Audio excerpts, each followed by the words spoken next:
The clinical archives of the Columbus State Hospital in Ohio contain a specific subset of records that were never intended for public consumption. These are not standard medical charts. They are verbatim transcriptions of sessions conducted in the spring of 1953 by Dr. Leonard Aris Thorpe.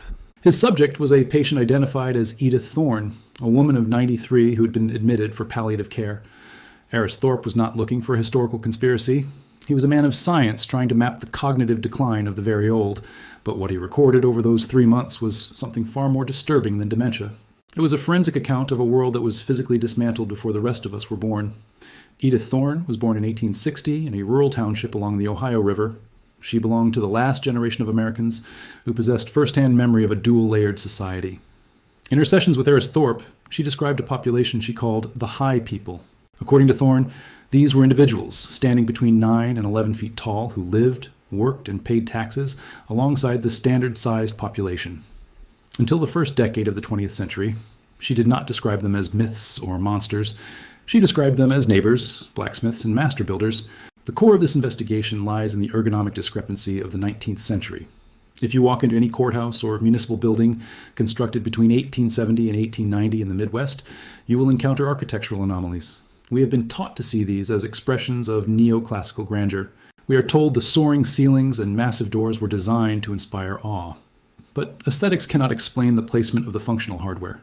I have spent the last 3 years measuring the height of original doorknobs and latches in decommissioned federal buildings. History is not always what we are told. Sometimes the physical evidence of the past is right in front of us, hidden in plain sight, yet officially ignored. In dozens of structures, the doorknobs are positioned 58 to 62 inches from the floor. For a modern human, this is at shoulder or eye level. It is a physical absurdity. You do not place a functional handle that high unless the person using the door is 10 feet tall. Thorne explained this to Aris Thorpe with a chilling lack of emotion. The buildings were not built to make people feel small. They were built to accommodate the people who actually built them.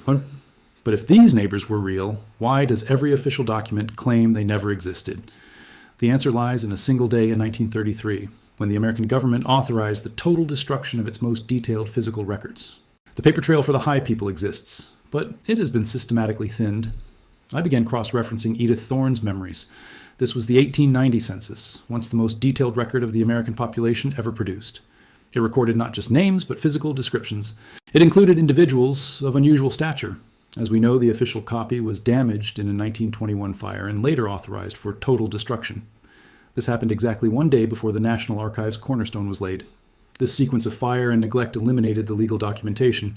It was the bureaucratic equivalent of a lobotomy, a surgical removal of the evidence. But you cannot so easily burn the tools of the trade. Thorne told Aris Thorpe to look at the equipment in the old barns of the Ohio Valley, the tools that were already considered antique when she was a girl. I followed this lead into private collections and agricultural museums. What I found is a category of implements that historians refuse to categorize. Gigantic scythes and hammers, built for hands much larger than our own, hidden in the shadows of the past, waiting to be rediscovered. The truth remains in the iron and the architecture. We must only have the courage to look up and see the scale of those who came before us. I have documented hand plows made of heavy iron with grip spacings that measure 48 inches apart. A standard human cannot operate such a plow. Your arms would be fully extended to the sides, eliminating all mechanical leverage. However, for a person with a 9-foot frame and a proportional arm span, these tools are perfectly ergonomic. The same applies to the massive crosscut saws found in the logging camps of the era. A 16-foot saw requires a specific range of motion. If the operators are 6 feet tall, they lose power before the saw even clears the timber. But archival photographs from the 1880s show these saws being operated by 2 men of impossible scale standing in the snow.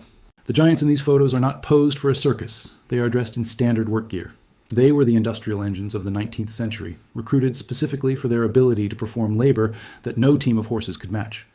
Thorne described the end of this era as the Great Rehousing. Between 1900 and 1915, a wave of construction took place. These were the state-run institutions, the sanatoriums and the schools for the feeble-minded. The official history says the massive sanatoriums and institutions of the early 20th century were built for social reform. Edith Thorne claimed they were containment zones. She recalled the day in 1904 when Silas was taken away.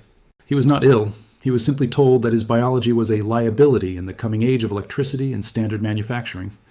The high people were moved into these stone institutions under the guise of specialized care and simply allowed to fade from the public eye. Once the population was isolated, the physical reset began. Thorne witnessed the remodeling of her own town hall in 1912. She saw workmen tearing out the massive 3-meter door frames and laying brick to install the 7-foot doors that have since become our standard. They lowered the iron railings on the bridges. They dropped the ceilings of public buildings with false wooden panels to hide the original scale. It was a physical gaslighting of the next generation. If you change the environment, the inhabitants eventually forget they ever needed something larger.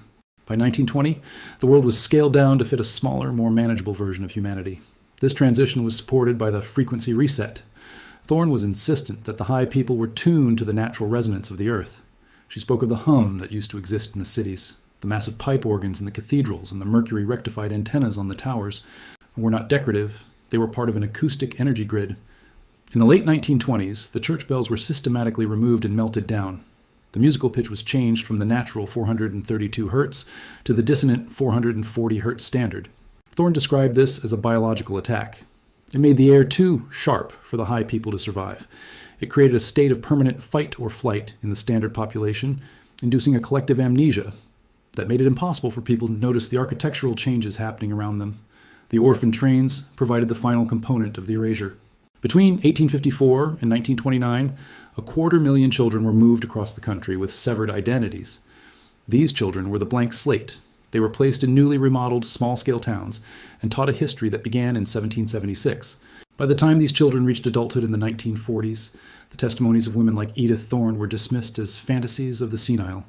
The human chain of memory had been broken by institutional design. The 1893 World's Columbian Exposition was the grand reveal. We are told the White City was built of plaster and wood and then burned to the ground. Thorne visited the fair. She described it as an ancient stone metropolis that had been excavated and cleaned up for a final spectacle before being demolished. She saw the machinery halls where the control panels were situated at heights no standard operator could reach without a ladder. The frequency had shifted. The giants were gone and the new world was ready for its smaller inhabitants.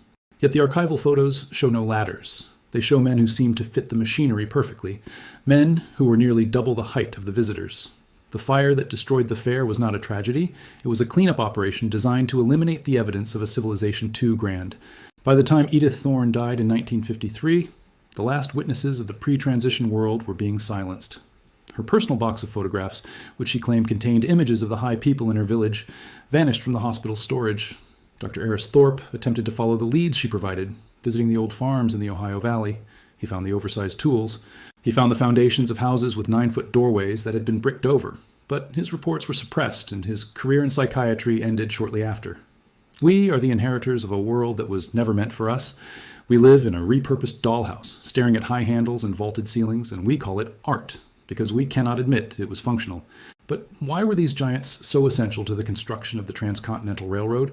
And what did the field reports mean by unusual stature crew? We have been trained to look past the physical evidence of the high people.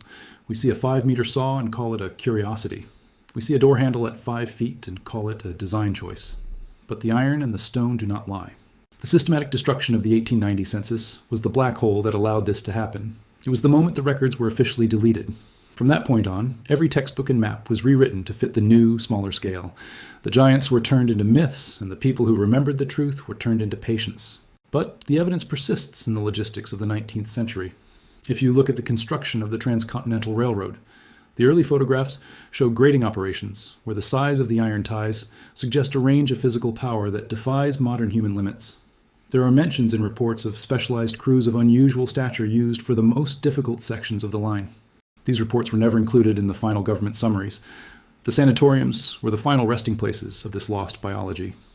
When these buildings are demolished today, contractors often report finding architectural features that make no sense for a medical facility. Stairs with 24-inch risers, massive lead-lined chambers in the basement, and copper-woven networks in the masonry. These were the structural supports for a population that required a different energetic environment. When the grid was flipped to the modern metered system, the high people could no longer survive in the air we breathe today. They were tuned to a frequency that we have successfully muted. Edith Thorne begged her grandchildren to never let the doctors tell them the 16-foot saw was a prop.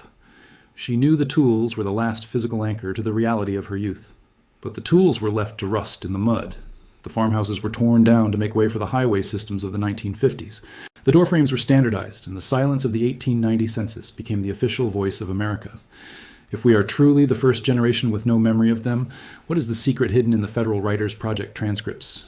We are the small people living in the attic of a mansion we've been told is a shack. Every time we catch ourselves staring at a cathedral ceiling or feeling a strange sense of longing for a scale we cannot define, we are feeling the ghost of the world Edith Thorne described. We are feeling the absence of the high people. The transition wasn't a natural evolution. It was a deliberate downscaling of the human experience. We were made smaller, weaker, and more compliant so that we would fit into the machines of the industrial age. The Siberian logging photos, the oversized plows of Kansas, and the bricked-up doorways of Ohio are all pieces of the same puzzle. They point to a global population of extraordinary physical and technological capability that was removed from the record.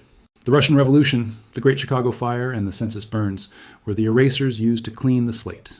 What remains is a history that has been edited to fit the narrow frame of our current understanding. The Library of Congress still holds the 2,900 transcriptions from the Federal Writers Project. In those pages, among the tales of pioneer journeys, the truth is sitting in a filing cabinet. It is the testimony of Americans who saw the high people with their own eyes. They were not telling stories. They were filing a report on a crime of scale. As the grandchildren of the transition era pass away, we are losing the last human connection to that world. We are becoming the first generation with no oral history of the high people. But as long as the iron still holds the wear patterns of those massive hands, and the stone still holds the frequency of the old resonance, the reset is not complete.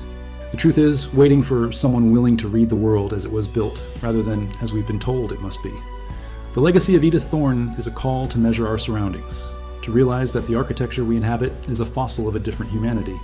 We are standing on the tiptoes of a ghost civilization, trying to reach the latches they left behind. The world was once grand, resonant, and high. The giants didn't vanish because they weren't real. They vanished because they were inconvenient for the age of standardization. They were the architects of the resonance, and when that resonance was destroyed, they were discarded. We are the heirs of that silence, but the stones still remember. And somewhere in the archives, in the handwriting of a government worker in 1938, the voice of Edith Thorne is still speaking, waiting for us to finally hear the scale of the truth. If you found out the world was built for someone else, would you still be happy living in their basement?